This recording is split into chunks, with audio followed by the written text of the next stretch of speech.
اعوذ باللہ من الشیطان الرجیم بسم اللہ الرحمن الرحیم رب زدنی علما۔ محترم ناظرین السلام علیکم، پیغام قرآن کی طرف سے ایک بار پھر حاضر ہیں۔ آج آپ کے لیے سورہ یونس کا تعارف لے کے آئے ہیں، انشاءاللہ آپ کو پسند آئے گا۔ سورہ یونس یہ سورت مکہ مکرمہ میں نازل ہوئی۔ اس میں 11 رکوع اور 109 آیات ہیں۔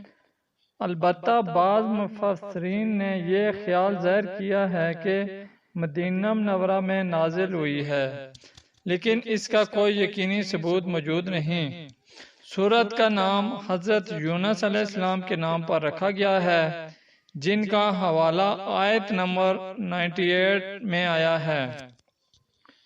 مکہ مکرمہ میں سب سے اہم مسئلہ اسلام کے بنیادی عقائد کو ثابت کرنا تھا، اس لیے اکثر مکی صورتوں میں بنیادی زور توحید، رسالت اور آخرت کے مضامین پر دیا گیا ہے۔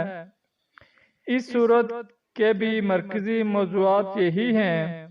اس کے ساتھ اسلام پر مشرکین عرب کے اعتراضات کے جواب دیے گئے ہیں اور ان کے غلط طرز عمل کی مذمت کی گئی ہے، اور انہیں تنبیہ کی گئی ہے کہ اگر انہوں نے اپنی ضد جاری رکھی تو دنیا اور آخرت دونوں میں ان پر اللہ کی طرف سے عذاب آ سکتا ہے۔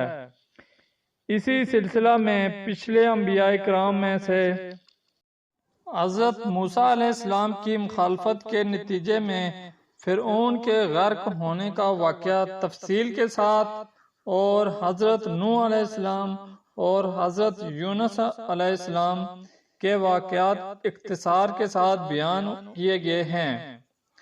ان میں کافروں کے لیے تو یہ ہے کہ انہوں نے پیغمبر کی مخالفت میں جو رویہ اختیار کیا ہوا ہے، اس کے نتیجے میں ان کا انجام بھی ایسا ہو سکتا ہے۔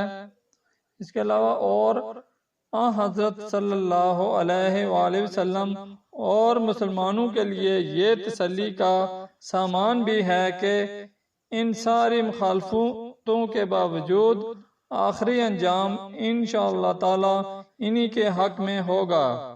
محترم ناظرین، یہ تھا تعارف سورہ یونس کا۔ آپ کو پسند آیا ہوگا۔ آپ اس چینل کو لائک کریں، سبسکرائب کریں اور شیئر کریں۔ بہت شکریہ، اجازت دیجیے، اللہ حافظ۔